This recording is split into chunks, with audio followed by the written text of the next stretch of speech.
A very good morning to all our viewers of Physio TV.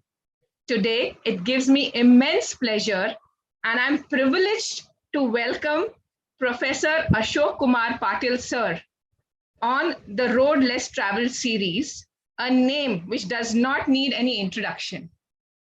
Patil sir is a stalwart in physiotherapy industry and has very successful career spanning over 35 years where he has impacted multiple communities like students, the rehabilitation professionals, and the medical professionals at large, to name a few. Sir has worked close to 4 decades and still continues to strive for the betterment of our community.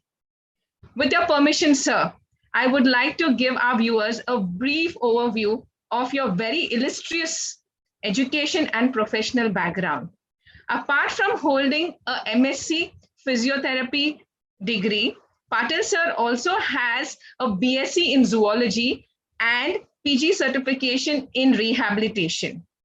Sir, your quest for learning new things are truly seen from these diversified and amazing educational qualifications you have. Sir has also been a clinician and an academician beyond excellence and has also played a major role as a part of disaster management team in various positions. Sir was the principal and professor at Srimati Kashibai Navle College of Physiotherapy since October 2007 till November 2020. And before that, he also was a principal and professor at Dr. Vasantrao Pawar Physiotherapy College, which is attached to Dr. Vasant Rao Pawar Medical College, Nasik. To add to the list to Sir's achievements, he has multiple research papers to his name in the national and international journals. Sir also has been an author to many chapters in various books on physiotherapy. I would also like to take this opportunity to mention here, apart from the academic excellence, he loves to travel the world and explore a lot of things, and also is an excellent photographer. Apart from being a recipient to multiple awards, Sir has been conferred with the Lifetime Achievement Award for outstanding services rendered in the field of rehabilitation by Nagpur Association for the Rehabilitation of Children and Adults with Orthopedics and Other Disabilities in 2016. So we thank you for giving us your precious time and speaking with us on we'll be sharing your real life experiences and enlightening the younger generation. Welcome, sir. Hello. Hello, sir. Good morning, sir. Morning. Sir, so to start off with, you have started your journey as a graduate in physiotherapy and completed your PGCR and MPT in neuro. So what was your experience like pursuing two different specializations, two different courses, sir? So could you please share your experiences? Yeah. So to begin with, when the question of graduation in physiotherapy, in my time, it may be unthinkable now, the situation what it was. For whole Maharashtra, there were about 30 seats. And there were only two colleges, one in Nagpur GMC, another was in KEM. So KEM used to be the college only those students who are from the Mumbai Corporation jurisdiction. So rest of Maharashtra, there were only 10 seats of physiotherapy, one who wants to take admission. And out of this 10 also, one seat used to go for the Government of India seat, which used to go for the most of the times the African students. So that was a situation when the opportunities of getting admission only were less. And when I graduated in 1979 and with internship I came out in 1980, I took my first job in Kolhapur. I was having an excellent practice there. But somehow I was not happy with the knowledge what I have. So I wanted something to be more advanced thing. And the opportunity what I had at that time to do a course where I can retain my job. I wanted to go back very much back to the Kolhapur. And at the same time, I wanted something to update myself. So there was a 13 weeks program in All India Institute of Physical Medicine Rehabilitation, Mumbai, which used to be a postgraduate certificate in rehabilitation. So I took leave, educational leave at my job, and I joined this course. And it was one of the best courses the rehab center, the All India Institute had at that time. So it was a compact course of 13 weeks where the we never used to have any time left. There were used to be so many activities, so many programs, and it was a thoroughly enjoyable but an hectic course. The way the whole atmosphere of this institute was, I was thoroughly impressed. And there was a world of difference between what when I used to think that, oh, what I knew before joining this institute and what I got by this institute was a world of difference. And that time, the India had started postgraduate courses. It was the 1981 when I joined this. 1978, the post graduation started in Mumbai, in India at KEM. Again, the same technical problem was there. Admission used to be only to the students of Mumbai Corporation jurisdiction. So in 1981, one of my OT friends, she had to go to the court to open up the seats in this university, Mumbai University. But still, those seats were opened only in a central government institute, that is All India Institute of Physical Medicine. Corporation, still, they were adamant on not giving admission other than the KEM students. So that is how, during my PGCR, when the opportunities came up to start the taking admission to the PG, so I took a chance to apply for the post graduation. And then when I got the admission, then I was again in two minds because I was really very happy with the Kolhapur job, the people, my practice. But I knew that this is once in lifetime opportunity. If I do it, the things will be different. And if I don't do, probably I may not progress academically in my life. So I got admission. And as it is a rehabilitation center, there were no much scope for the acute care management there. So the learning, hands-on learning of acute care was very limited. But there was an excellent clinical material in the disability. So it had a very rich OPD of all the types of people. And I preferred to do my specialty in adult neurology. So that's how I landed in a neurology. And by the time I was completing my post-graduation in 1983, the All India Institute of Physical Medicine had started one satellite center. And that was in collaboration with the Minister of Social Justice and Empowerment of India as a first CBR program. And that was at Virar. So always, I basically am from a small village person. So I knew from my basically childhood, and in rehab, I saw the patients who are coming from every corner of the India for the treatment. At that time, rampant poliomyelitis cases used to be there. And so I used to feel bad. The way they travel so long, they used to have tough time to get a place in Mumbai till their child's treatment used to be done. So when I was asked about this job of DRs, that used to be called the Rural Rehabilitation Unit of All India Institute of Physical Medicine. So I took the opportunity and I joined it. And of course, that was again a different chapter, how we went into that. So this is how I traveled from my village to Latur, Latur to Nagpur, Nagpur to Kolhapur, Kolhapur to Mumbai, and I ultimately I landed in the adult neurology of physiotherapy. Thank you so much for sharing, sir. This is enlightening of how, as you mentioned that during those days, even thinking of a profession like physiotherapy and how the challenges or what were the different stages that you have crossed to achieve these two and the experiences in these two courses.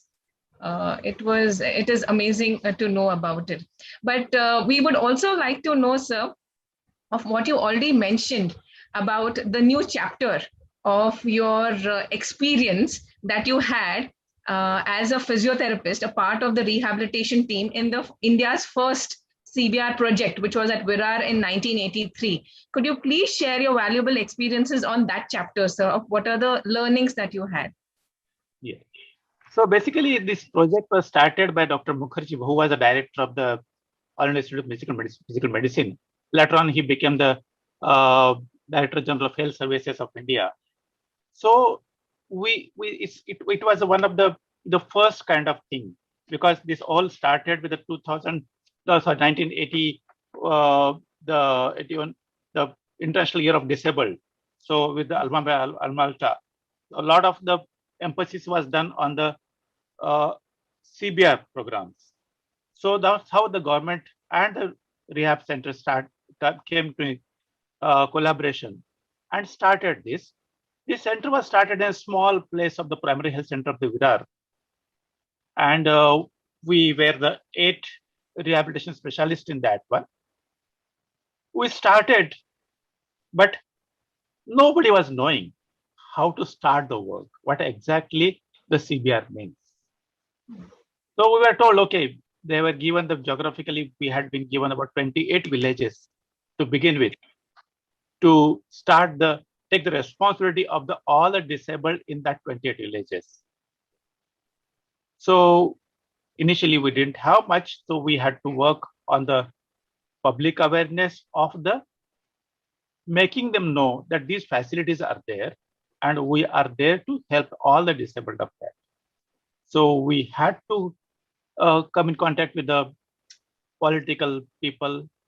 Then through that, we had to gain the access to the primary health centers, their doctors, their entire staff of the primary health centers, and ultimately their community health volunteers. So when this project started, it started only as a service units. But when we were only about 8 people and there was a vast area, so we realized we can't do justice to all the disabled of that area, because later on this was supposed to be in 83 to 85, in 2 years we had to do a lot of experimentation. So then we started to get that on the two levels. One thing is we wanted somebody who can help us in getting the people to us. Another thing, we wanted the support of the system, where we can work much better with whatever the facilities, government facilities, they had infrastructure. So one way we started holding the meetings with the medical officers and the block development officers of the entire taluka. So we made them aware what we are, what we can do, and what is our aim, and how they can help us in this goal. And this other way, what we started is we got hold already manpower which was there in the primary health center, that is community health volunteers. So we made ourselves a curriculum program to these community volunteers, because our aim was they have to understand what disability is, and we have to teach them how to identify the disabilities, because they were already working for their village population. So it was the easiest for them to be in touch with the people of the villages and to identify the disabilities. So that's how almost for about 3 months we trained them. As a physiotherapist, I took lectures for them. The occupational therapists took from their point of view, speech therapists took from their point of view, a prosthetic engineer from their point of view, social worker from their point of view, occasional counselor from his point of view. So that's how we train them in all the aspects of the rehabilitation. And then they started getting the patients to us from there. So in 1985, the first 2 years, then again there was a brainstorming session by us and the bureaucrats from Delhi and Dr. Mukherjee. And it was realized, no, now it is a question of not only of the tentative list, the question of now we have to take responsibility of the entire district. And this one team is not going to work for all the activities. So then in 1985, the central government, the Minister of Social Justice and Empowerment decided to bifurcate these two things. One thing is a training part to make the manpower, and other was the service part. So then it was named as the whole scheme is named as a DRC scheme, District Rehabilitation Center scheme, which was meant for the services at the district level of all the country. And there was a rehabilitation training center. The whole country was made in 4 zones, which was called as a RRTC, Regional Rehabilitation Training Center, who started a curriculum to make the people available at the village level. Again, they were taught the same thing from physiotherapy point of view, from occupational therapy point of view, from prosthetic and orthotic point of view. So they tried to make one program for as a multi-purpose therapist. So one will be taught, the person was taught about the physiotherapy, occupational therapy, speech therapy, and audiology. Then other person was a multi-purpose technician. So who used to be taught like how the orthotics, prosthetic repairing has to be done, how to take care of the hearing aids or spectacles. So though that person has to be taught about the technical aspects of related to the appliances of the disabled. And third was a multi-purpose social worker. So he was a village level social worker. So that's how this scheme has been started. And then by the time we had been given a vehicle, so our job is to go to the community health volunteers used to identify the patients at that village. And generally the Gram Panchayat or a school used to be our venue where we used to go. We used to screen the patients, we used to evaluate, we used to give the advice to each and every patient, and according to the needs, we used to call them to the center, or if any referral has to be done, that has to be referred. So this program, how was supposed to be the most ambitious program of the government of India. I don't know really how many district rehab centers are working at present, but somewhere about 10 years back, there were about 800 districts were having this program. But there were a lot of lacunae about this program, because one of the basic factor was a hindrance was this was started by the Minister of Social Justice and Empowerment and not by Minister of Health. So the whole emphasis of medical rehabilitation, where the prevention and the reduction of the disability should have been the prime. So that prime objective couldn't be succeeded because of the change because of the other ministry, who were more of a non-medical people. They were interested more of a social welfare schemes than basically working on the medical, because they had their handicap, because they didn't have the infrastructure for the medical rehabilitation. That's how there was a little what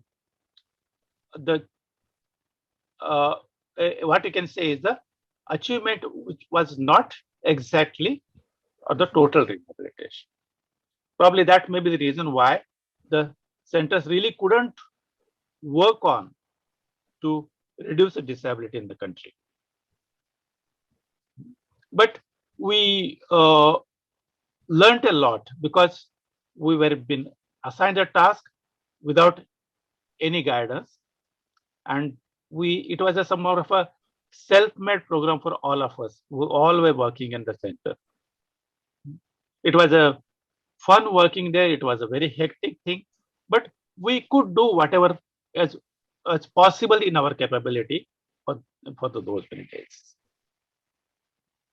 Thank you, sir. Thank you. I just feel like listening to every incident because I think from your point of view, it was a first hand learning experience for you where you actually tried and tested. But I think we are fortunate because we have already got the lessons that you have learned that we can build on that and hoping to do better from here, from the learnings that you have shared with us. So Because thank you so much. initial days it was so difficult because what we had been given the training was only in a medical setup where Okay. all the things were available. And when you are going to work in the field, nothing is available. You have to start from the acceptance of their disability to them, because the question is more of a question is of a basic health care also. The question of rehabilitation comes much later, which is to be more tough job. So that's how we all of us realized that time what training what we have got is not sufficient, and that's how we tried to learn so many things other than the physiotherapy to deal with these people. Thank you. Thank you for sharing this. So with that, we would like to go ahead to also know you have been, after this working on this project, which was the CBR project, you also worked in disaster management. So you have worked as a chief coordinator for projects for post-earthquake rehabilitation at Bhuj, um, at Latur in 1993, at Kutch Bhuj in 2001 with various NGOs. So how was it, your experience in these areas? So these were the centers where Sir has worked in. So could you please share your experiences in this regards?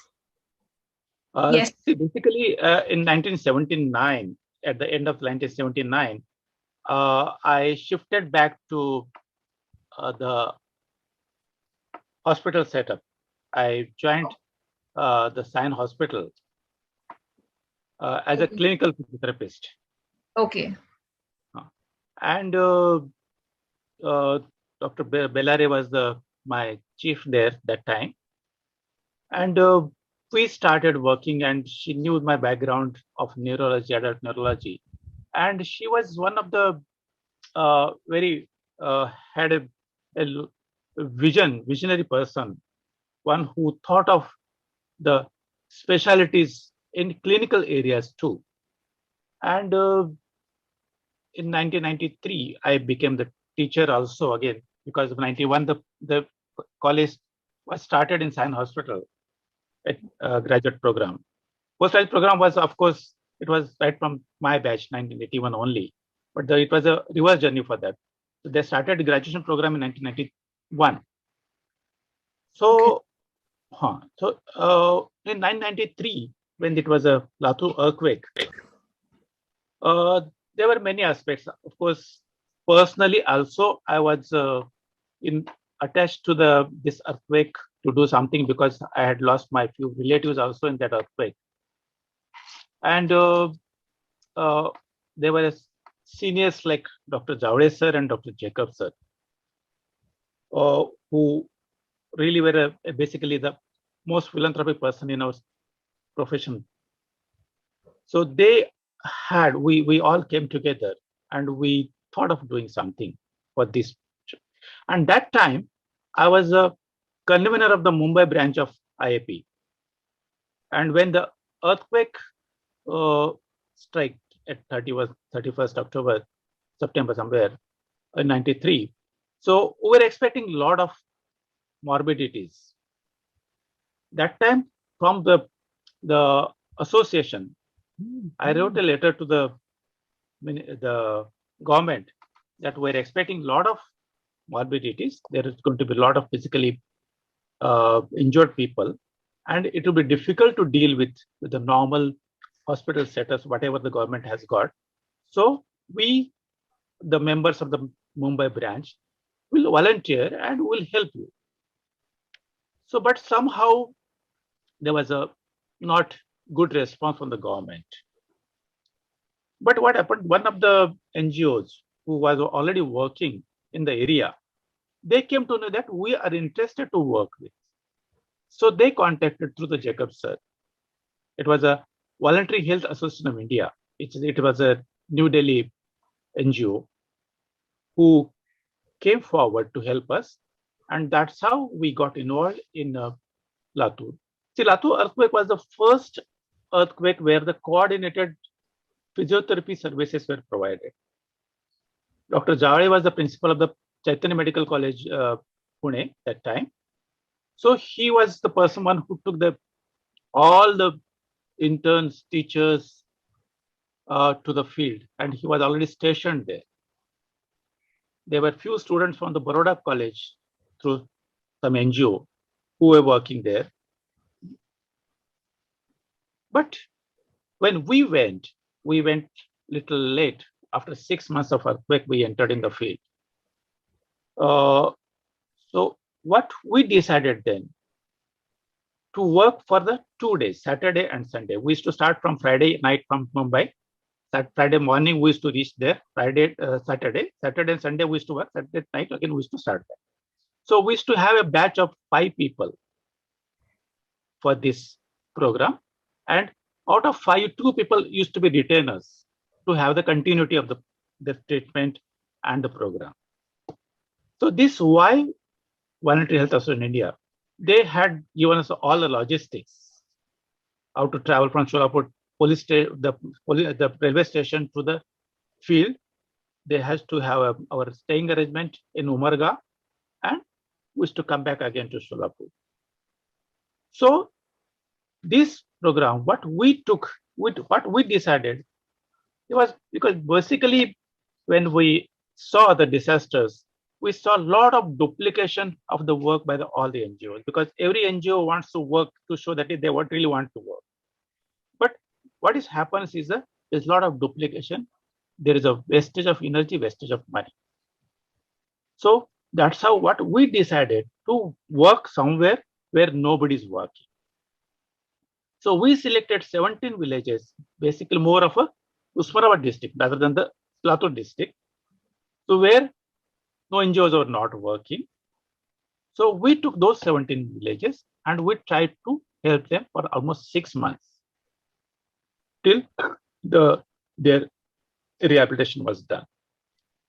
Of course, it was not an easy thing because there was no medical facilities. There were no X-ray facilities, because that time all the surgeries and everything was done by the outsiders, not from the local. Some doctors from Solapur Medical College helped them. But to take all these patients, even for an X-ray to Solapur, was not an easy. There were few paraplegics. There was not a single paraplegia center in the whole area.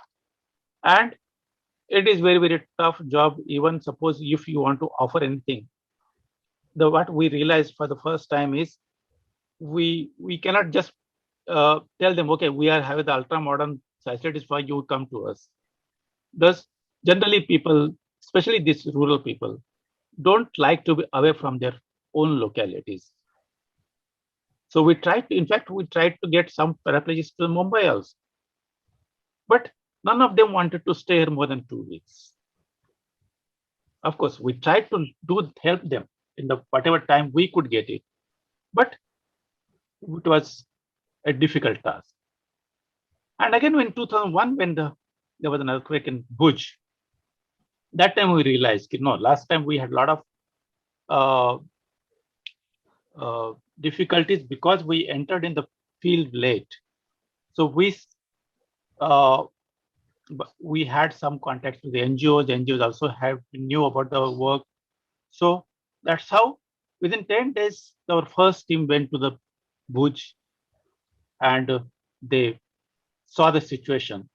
And within 2 months, we made a program of having a 3 days team working in the field. And again, uh, the intention was same thing. When I went for the first time, I realized there are hundreds of NGOs who are working in the field. Even for physiotherapy, there are dozens of physiotherapy clinics available. But only thing, what was the problem was all these were stationary clinics where they expected people to come to them and get treated. But Bhuj is one of the a widespread, one of the largest districts of India, area-wise.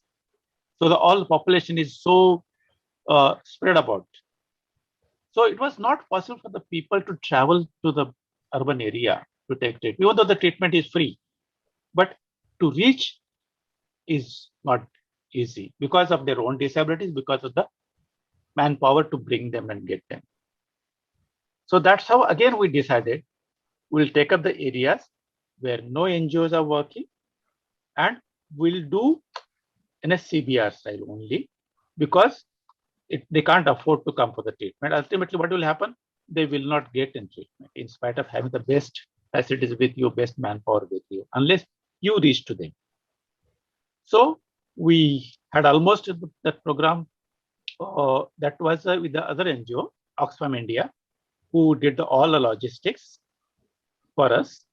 And this time we could convince the IAP to be the an host for the whole program. So I was given the charge of the technical in charge of the whole program as a coordinator of the Oxfam and the IAP. And we chalked the program, how to go about. We had almost about the 7 or 8 physiotherapists who were working in the field. Each of them had the vehicle. And we tried to improve upon all the shortcomings which we had experienced in Latur. Like one thing is we didn't have problem with we had problem with the X-ray. So then we could get the X-ray machine fitted in a van with an electrical generator, where we used to take that generator the van to any place where the is required, and with the name of X-ray technician, the X-ray used to be taken, which used to be shown to the concerned specialist. Same way, we didn't have the electrical equipments in the Latur for the CBR program. Here, again, we fitted the electrical equipments in the van with an electric generator, which we used to take to the patients. So these were the whatever shortcomings we had, we tried to improve upon. But again, compared to Latur, Bhuj was a huge amount of patients what we had. It was a 8.5 Richter scale earthquake, and almost more than 70,000 people had died there, and almost to the tune of more than 1.75 thousand people were injured. So it was a mammoth work to be done. There were almost more than 200 paraplegics because of the earthquake. And as we had bad experience of helping the paraplegics in Latur, we thought that no, we have to do something for the paraplegics more intensely. So there is one place, Medgar, which is the outskirt of Gandhidham. So we could convince somebody to take a land on the lease there. And that's how that paraplegic center was created there, with one male ward, one female ward, one kitchen. And these patients, again, what we tried to do, we tried to get the people, we used to keep them for 15 days, we used to teach them how to teach them the ADLs, how to teach them the self exercises, and we used to take back to their house, and a new batch used to come. So one physiotherapist was attached to this therapy center, and rest all used to work as a CBR program. So this went on for almost 18 months. And we had more than about 1,300 patients with us. And we could accept about 50 people. We could do most of our job well. And of course, there are about 50 plus people where we couldn't do much because of the either delayed unions, because of their non-unions, because of the infections. So we probably couldn't get the range back. We couldn't get their muscles back. But these were the shortcomings because the initial treatment loss, where and this happens when a large scale the accidents happen. It is very, very difficult for the quality of the treatment what they get in the initial phase. And we could again learn a lot. I could that time we could teach those physiotherapists much more things than other than physiotherapy. As a community physiotherapist, they should take care of the entire things of the patients, not only physiotherapy, their general health, their investigations, their X-rays, their medicines, their pathology consultations, their other allied health consultations, and the one who needs surgery again, they used to go for surgical referrals. If they needed orthotics or prosthetics, they were referred to the other NGO who was giving the orthotics or prosthetics. So they really helped the patients, not only as a physiotherapist, but as a health worker or as a social worker or as a counselor. So and this went on for almost 1.5 years. And again in 2005, when there was an accident, earthquake in Kashmir and Pakistan. So that time, as a preliminary thing, I was invited as a consultant to see what can be done for these people. So when I visited this, and moreover, this happens in all the disasters. Only the place which is very close to the main road, that gets the importance. The remote areas are nearly neglected. If you see all the newspapers, all the media, everybody heard of the only Uri as an earthquake center. But Uri was a much lesser extent affected area. Affected area was more of we're all close to the LOC. So which was almost, that used to take almost 14 hours from Srinagar to reach there, because there are hardly any existence of roads there. So these areas which have got the population, again, very, very sparse population.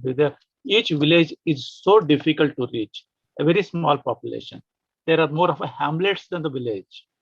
And the total distance covered for each patient was too high. So when we think that, it is a human tendency. When we experience something, we know, yes, now I know everything about it. In Latur, we thought that we know everything about the disaster management. When we went to Bhuj, the things were entirely different. And when I saw in Kashmir, things were entirely different. So we cannot say that we have learned something and which can be applied. Every disaster is a different disaster. That teaches us very different things. That approach required is very, very different thing. So again here, I couldn't think of the CBR here. Because one thing is the patients of our area, in fact, in the Indian side, were lesser than Pakistan. It was majorly in Pakistan. In fact, this actually international NGO which was admitted me, they wanted me to visit. They went across the border. Okay. Fortunately, there were issues that Pakistan government didn't want anybody coming from India, so they didn't mind coming. They finally got the teams from Canada, but they didn't want anybody from India. So I couldn't go to the Pakistan side. But then what I made a program was a different program. I tried to do the sub centers for them. I could talk to a few boys physiotherapists in Kashmir of that area, and I could get a small meeting of those people, and I could convince them. Okay, so these are the people where you have to take the responsibility of your areas, these patients, and then we tried to do few centers in Baramulla, where these patients were supposed to be brought to the Baramulla, where a center was supposed to be established, and these patients were going to be taken care of. Again, there are a lot of things you have to think of when you make a program for the, that depends upon the terrain, geography, that depends upon the political situation, social situation, and again the climate. So it happened on October, and November, by mid-November, the whole entire that area of Kashmir gets detached because of the snowfall. Oh. And so almost for 2 or 3 months, there will not be any communication to that area. So you have to think of so many things when you have to plan any rehabilitation program for the any disaster. So we have to take account of all these aspects. And again, always think of people who is not getting any help, rather than helping the same people by all the NGOs, which generally happens, not only for health, any financial help, any material help. This always is given to the one who is the most approachable town or village. But to reaching to the unreached is always a problem for all the disasters so far. So this has really taught me we can never say that we know everything.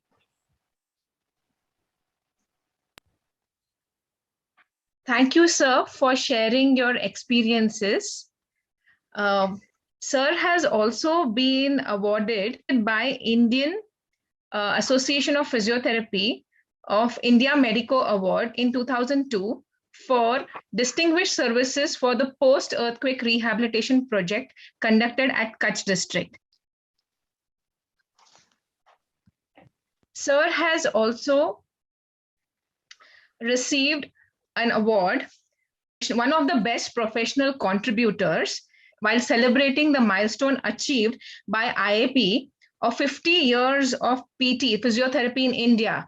50 contributors were awarded for their distinguished services in different fields of physiotherapy. And Sir was awarded, Sir was one amongst the distinguished eminent personalities who had received this award. So to continue knowing more about your journey, so you also mentioned earlier that you got into clinicals at Sion Hospital. And then you also have done so much of clinical work, and there was a great paradigm shift from clinicals to academics. So what was how did this journey or this shift happen? So could you please share some views on this? As far as the teaching is concerned, in spite of being a student or a clinician, I was always doing the job. During my PG, we used to have some short courses for the people where in local language or Hindi, we used to take few lectures.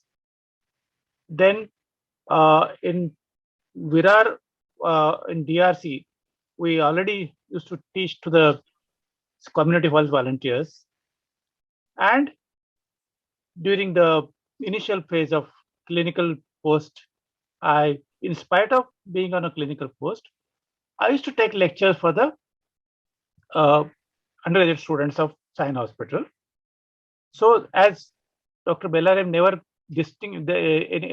she didn't make any difference in the clinical post or teaching post.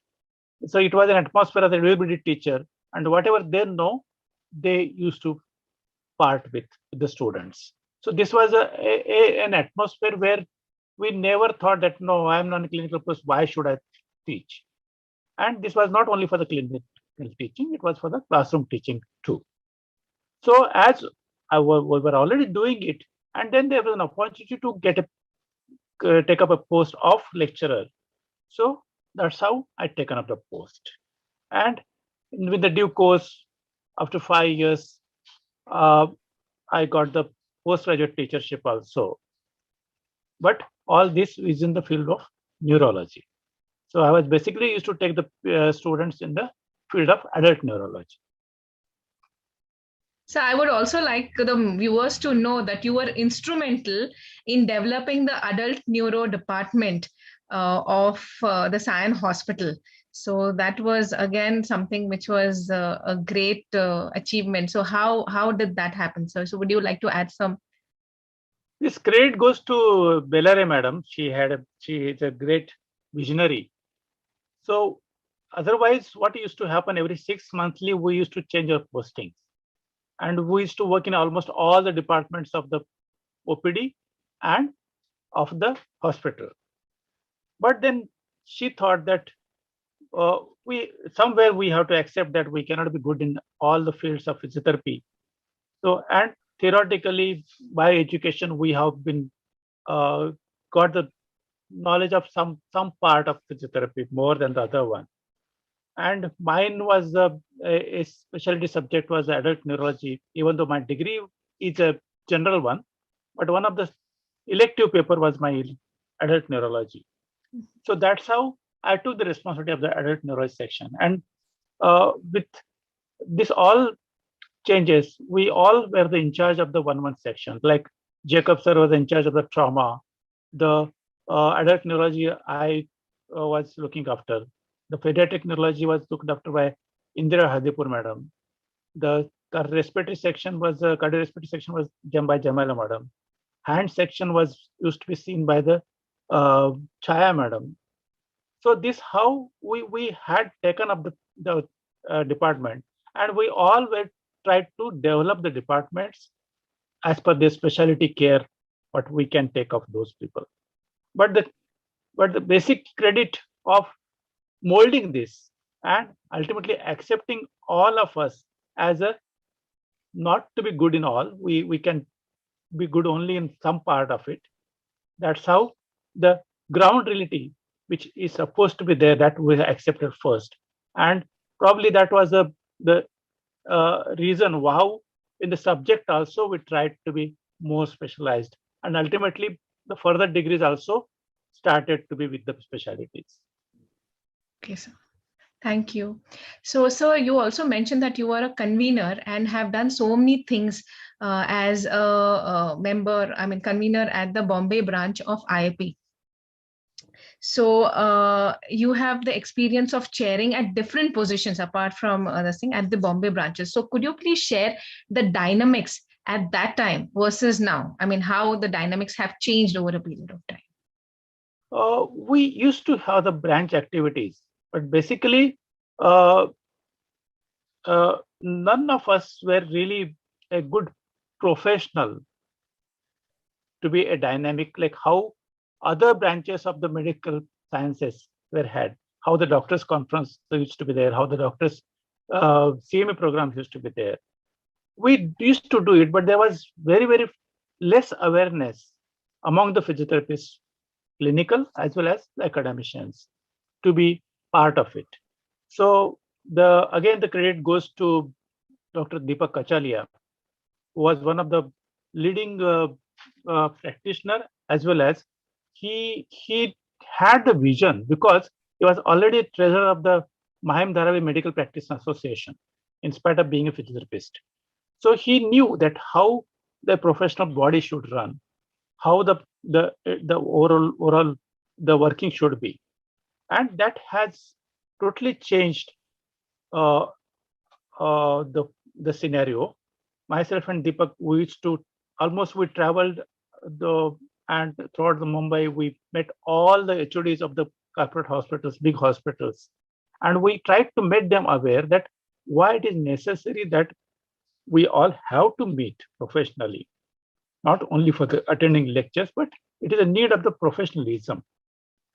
And that's how we tried to convince the people to attend the meetings. And before we took over, usually the attendance used to be under 20. And after that, immediately, maybe about in 6 months, the things got so much changed that our average attendance of all the clinical meetings used to be more than 200. And this we started with the academic programs, academic lectures. Then we went on with the weekend workshops in cardiac. We did in cardiac rehabilitation, in respiratory rehabilitation, So this we started, and we tried to make it more lengthy courses with the collaboration of the department. I think Dr. Mahashur was one of the persons, one who helped us a lot in respiratory rehabilitation in KM Hospital to conduct almost 2 weekend courses we used to conduct for the physiotherapists. So this has made the people to understand that yes, there are a lot of things which are how to be caught up, which are new things, which probably were not there when we learned it. So this has accepted by the people, and people started coming to learn the new things. Then not only with the academics, we started trying to do few other things also. Like we wanted the people to come otherwise also as a friends. So we started one program in a year as a social program, where we kept the stage open to the professionals, their family members, to do some entertainment programs, some cultural programs.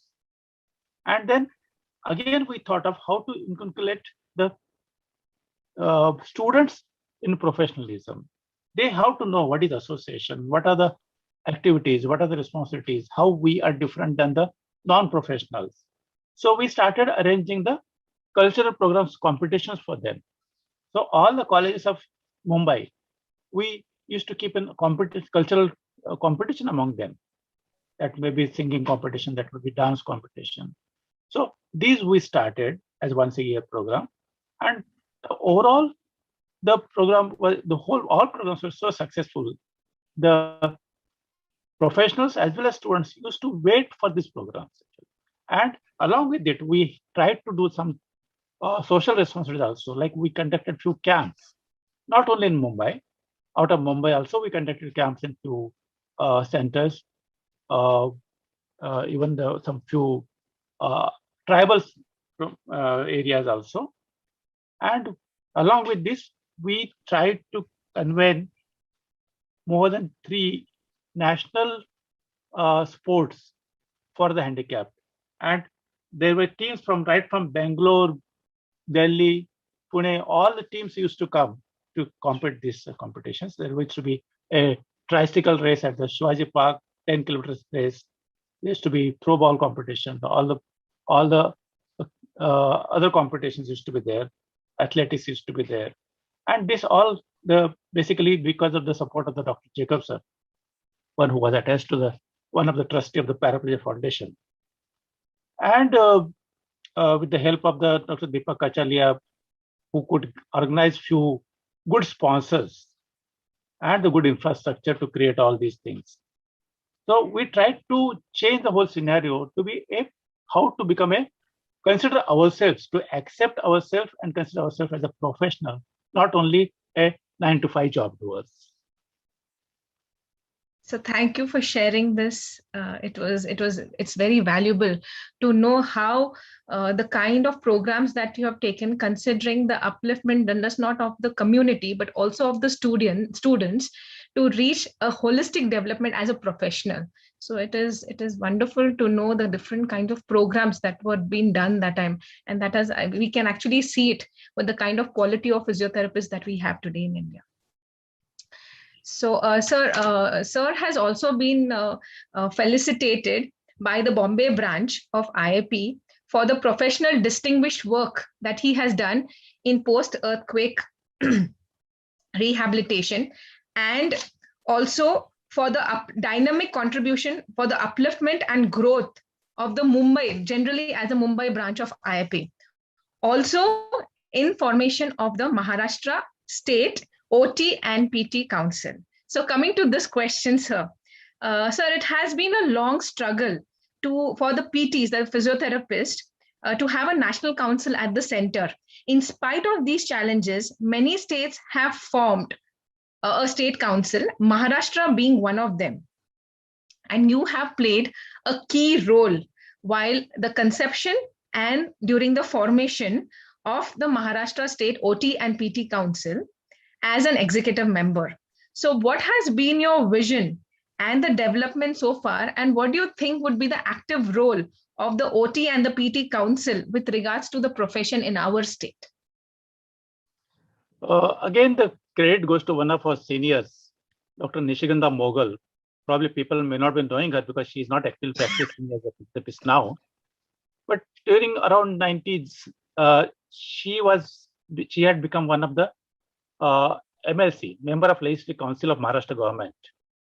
And when she occupied the chair, then she was always a keen professional. So she wanted something to be done to the profession. So she called up a meeting of the conveners of Maharashtra.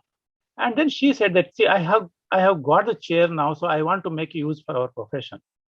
So with all my contacts, I can help you to come up with our council. Until that time, Delhi state was the only state which had come up with the council. So on that basis, then we started working on the drafting of the bill for our state. We didn't want to just copy what Delhi council is. We wanted to flaws which are there, and we want to enrich it more, and we want to make it more better council to control. So that's how then we had a series of marathon meetings with Dr. Mokashi sir, Dr. Saroj Ben, Dr. Dastur. So these all, and Dr. Belare. So all these people, then we consulted, and we came to a draft, which we thought we are in a little better position than the Delhi state. But the whole journey was not easy. 3 governments we had to pursue in the span of 12 years. And finally, in 2002, the bill is passed. So, but the difference between our state council and the state councils of nursing and the doctors, where those councils are responsible only for the services licensing of the Maharashtra. Whereas, as we still didn't have the national council, we had the responsibility of the controlling education as well as controlling the services. So we have both the parts. We have the authority and the powers for controlling the education as well as the licensing for the practice. So this is the main difference in our council and other councils. Of course, when you come to power and then the real work starts, then your job doesn't become very easy just by getting the law. You have to fight with the people, because there will be always enough people who will be wanting the shortcuts. They are not physiotherapists, but they may want to make it as a business. So it is always a tough fight between us controlling them and make them understand that these are the qualities which cannot be compromised in education, neither in licensing. So we had to fight with a lot of unsolicited courses which are not legalized courses by which the professionals have been out. So we tried our level best to finally to make all those courses stop, all those unqualified professionals not to get a license. And now people have understood that no, nothing is going to work. So all those courses are almost stopped now. So we don't have any more fear of having the unlicensed people to come in the practice. So it's thank you to you, to all the seniors, and to the OT and PT Council for our safeguard of the professional, from the professionalism point of view of safeguarding our profession, to make sure that we are giving quality, maintaining the quality of the services in education and at the service level. So it is commendable. So to moving on with the next question that we would like to know, sir, is you have taken so many initiatives in the field of community-based rehabilitation or community services at large, to put it. So what are the other avenues you think you would want the current generation to explore? And what is the message that you would want them to know, sir, more? As long as the community physiotherapy is concerned, the field is wide open. There's not a single field where community physiotherapists are not required.